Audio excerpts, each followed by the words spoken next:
doing? It's so nice to be back. My name remains Ajoke Ade, and it's so nice to be back. I hope you all are doing fine. My online nieces and cousins and sisters, I hope you all are doing fine. It's so nice to be back. Today, I'm going to be talking about. Okay, let me say if you are a first timer here, you're most welcome. And if you're a subscriber, I really do appreciate you a lot. And if you've been sharing on this channel, I say a big thank you to you because you're helping to pass this message around, whatever I have to say around, to other people that it could benefit. So I'm so happy that you are a part of this channel and I really do appreciate you guys.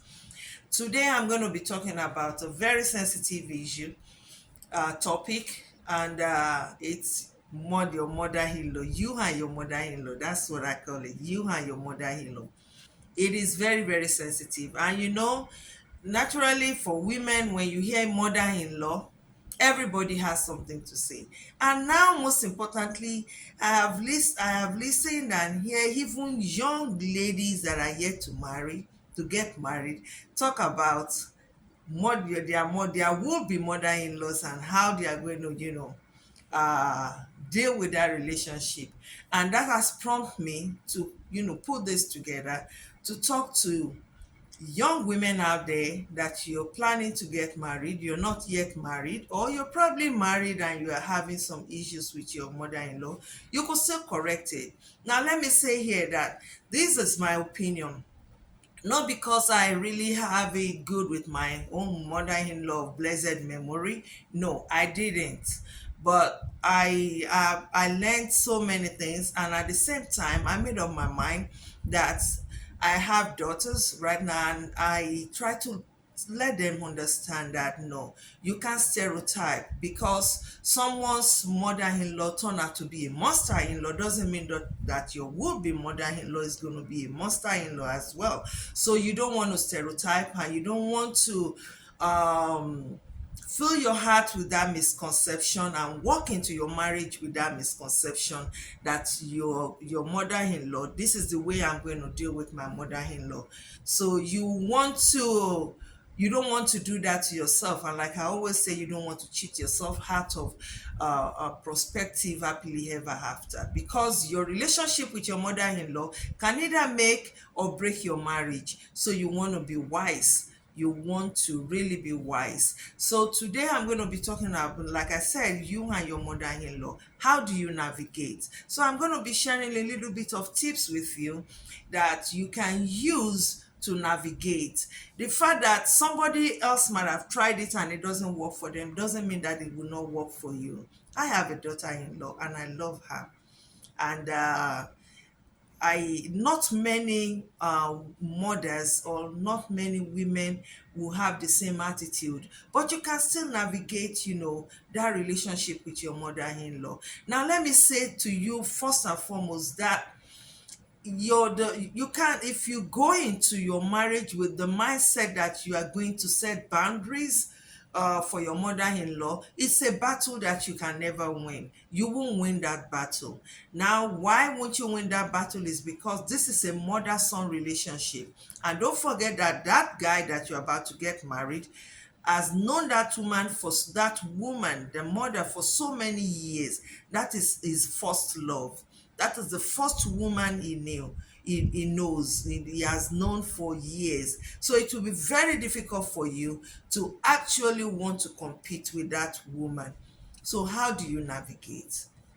Now, the first thing you do when you meet a guy and you have the prospect of getting married, try to move closer to the mother-in-law. Be inclusive. Include yourself in that marriage, because that's a family you're going to be a part of for the rest of your life. You don't know them before, but you want to include yourself. You don't want to separate yourself from them. You don't want to have this mindset that no, I don't want to mix with them too much. No, you will have to, because you are going to be a part of that family and you want to include yourself. You want to even let them feel that you are including yourself in that family. That is really, really important. And I'll say, again, my number two advice for you would be to be polite. If I'm a mother-in-law, as a mother-in-law, I want my daughter-in-law to be polite, respectful. The first thing that a mother or your would-be mother-in-law will be looking for in you is the way you interact, how polite you are. So you want to be polite. You don't want to have this hair around you that depicts that you are rude. So you want to, you know, bring yourself, a little bit down, bring it down, tone it down, and be polite. She wants to have that feeling that you're not rude, and you don't want to be rude anyway, so you have to be polite. And one other thing that you need to do, to have a peaceful, and enjoy your marriage, is try to get to know her. Try to get to know her. you know when you try to get to know her, how do you get to know her? Try to go out with her, take her for lunch dates. Try to sit with her, get to know her, get personal with her, so that when you talk more with somebody, you are trying to build a relationship here. You are trying to know them, you are trying to know their weak points, you are trying to know what could set her off. So you getting to know her is going to make life easy for you. And I will really advise you, as a young woman out there and you are looking at me, you really want to try to get to know her, because that is one person that you can never compete with. Please don't have that mindset. It's a battle you can win. If you want to uh, uh, engage in a battle with your would-be mother-in-law, it's a battle you cannot win, because before you know it, when you start this battle, it will even make that man fall out of love with you. I'm telling you, because you are trying to make him choose between you and his mother, and I don't know how possible that is going to be. And I've talked about getting to know her, and that way you can spend time with her, when she's cooking. Stay with her. Don't come, like, and when I say don't compete with her, it's even in the area of everything. Cooking, definitely she has wisdom more than you, and definitely she might knows how to cook some meals more than you. Ask her to teach you. Ask her to give you her recipe. If she said that's the best food my son likes to eat, tell her, ask her, buy all the things you needed to cook the meal. Ask her to teach you. And if she's sometimes some mother-in-laws can be overbearing, but you have to be patient. You have to be understanding. I know that they can be overbearing, but you don't want people to see you as the one that is trying to push her away. Just try to spend time with her. Don't compete with her. Tell her to teach you. Look for things that you both can do together. And when you are spending time, how do you know? Like I told you, you can know about her, more about her, by spending time with her. I remember then, when my father-in-law came to spend time with us, he would tell stories. The same story he told me yesterday is what he's going to tell me tomorrow. But I will listen. Why am I listening? I'm trying to make him feel welcome, make him feel relevant, and that speaks a lot to them, and you don't want to you don't want to make her feel like you are in control of her son, because the one reason why mother-in-law turned to become a master-in-law is because of insecurity. They are insecure. Some of them are insecure, and you don't want to fuel that insecurity by not giving her space. When she's with her son, give them space, give them time to talk. Leave them, let them have their moments together. She will not always live in your house. She's going to go. And even if she comes around to help you, because like I always say that, sometimes these are people that you can't do with, and so you have to learn to live with them. And for you to have your own peace of mind, you have to try to, walk your way around and warm your way into her heart as well. Even when she is now overbearing, let people will be able to see that she's the one that is troublesome, or overbearing. So it won't be you won't be the reason, you won't be the topic, the blame won't be on you. So you want to give her own space, give her time to be with her son when they are talking, give them space, take a moment and excuse yourself. That way you are sending a message to her that at least, that's still your son and you own him, because that's the truth. Because if you give her the feeling that you are competing with her son's time, then the insecurity, you are fueling her insecurity. And one other thing that you might want to do is try to communicate with her. When don't say that because she's my mom I can't approach her. No, that is the reason why you have to spend time with her, so that when she does something that you don't like, you'll be able to sit with her and say, mommy, this is what you have done to me that I really don't like. How If you don't spend time with her, if you don't get to know her, how will you be able to communicate with her? And sometimes you when you communicate with her and you become so close, it's even easy for you, to get her to help you with some things. It's easy because you don't want to be in the same room with your mother-in-law and you can't even talk. And that is why I said get to know her.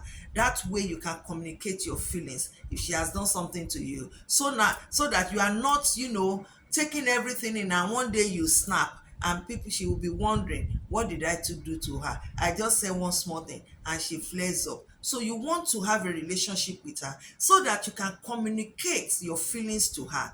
And at the same time, you have to communicate with your husband. If there is anything that you observe or that she has done to you, the first person you talk to in a very polite manner as well is your husband.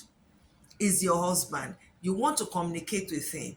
And my prayer is always that God will give the men the wisdom to be able to navigate the relationship between their mother and their wives. I always pray that, and I pray for you. If you are watching me today, by the time you are getting into that marriage, or you are already in that marriage, God will help you and give your husband the wisdom to deal with the relationship between you and his mother.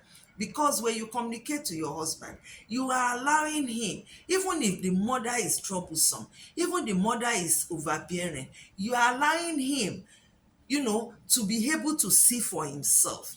You have to be smart. You have to be smart, really, really smart. That is why we say marriage is not for immature people. Marriage is not for immature people. It's not for the faint-hearted people. You have to be really, really smart and diplomatic in a way that you will let him see for himself. Don't be the one that's always saying, Mama Sheba Eleni, and she did that, did that. The more you keep complaining to him, before you know it, it might begin to feel like you don't even want the mother around. So communicate with him, give him the opportunity to see things for himself. That way he will be able to know how to, to navigate things between both of you. And sometimes you have to learn to listen. You have to learn to listen. You see, this modern woman thing, yes, modern woman, but when you are with you have a mother-in-law, you have to be able to listen to them. That is where everything I've been talking here now is all about relationship. You try to have a relationship. I'm not saying that it's going to be rosy, because I have my own fair share. Oh. I have my own fair share. Oh. My beloved mother-in-law of blessed memory gave me a real hard time. Everything I did was not pleasing to her. Yes, but I'm still telling you people out here that don't stereotype, because I've seen wonderful mother-in-law. I'm a good mother-in-law to my daughter-in-law. Yeah, I am. And I have seen good, because I'm not going to say because somebody treated me like that, I'm going to, unleash that same attitude towards another, because I believe that she's my daughter as well. So I'm going to support and treat her fairly and well. And that is the reason why I'm saying right here that for you young people out there, don't cheat yourself out. Because if you come and just say, no, I'm going to put her in a place, if you are putting her, you'll be missing out on so many things, and which I've said at the beginning of this podcast, that your relationship with your mother-in-law can either make or break your marriage. Yes, it can either make or break your marriage. And like I said, so you have to give room, opportunity. Don't go into that marriage with the mindset that people say some mother-in-laws are wicked, so definitely me, I'm not going to give space for any mother-in-law here. No, go into that marriage with an open mind, expecting and praying that your home mother-in-law will be your home mother. Don't stereotype. Don't listen to what people are saying out there. People can say whatever they want to say, but give that woman, that your will-be mother-in-law, the opportunity to prove. Then you to play your own part. My next podcast, I'm going to be talking to mother-in-laws, the way we can, we don't have to be insecure, you know, we don't have to be insecure. And finally, I want you to be understanding. You are also a woman, and one day you will become a mother-in-law. So be understanding that sometimes as a mother, you might feel threatened, that, because I'm sure that that's the way they always feel. They feel threatened when they see you and that their son doing lovey-dovey. They forget that they cannot do that with their son. They can't be all over him anymore, because I always tell women that when you have male children, they are a gift to another woman. When you have a male children, that your male child is a gift to another woman, is a gift that God has helped, given you the grace to nurture, so that you can present him, to be a husband and a father to another generation. But many women don't see it like that. So in my next podcast, I'm going to talk to mothers. But to you young people out there, don't listen to all this. I call them teacher tí ò kí ń gbowó. All these all these advisors that will tell you that don't má gbà o. I'm telling you, and that is on my final word for you. Don't cheat yourself out of a prospective happily ever after with all this simple mistake. God bless you. Till I come your way next time, I remain the same. My name remains Ajoke Ade, your online aunties, your online auntie, and your online your online mom, whatever you prefer that I might be to you. God bless you. And I hope that this will do you a lot of good more than harm. Take care of yourself.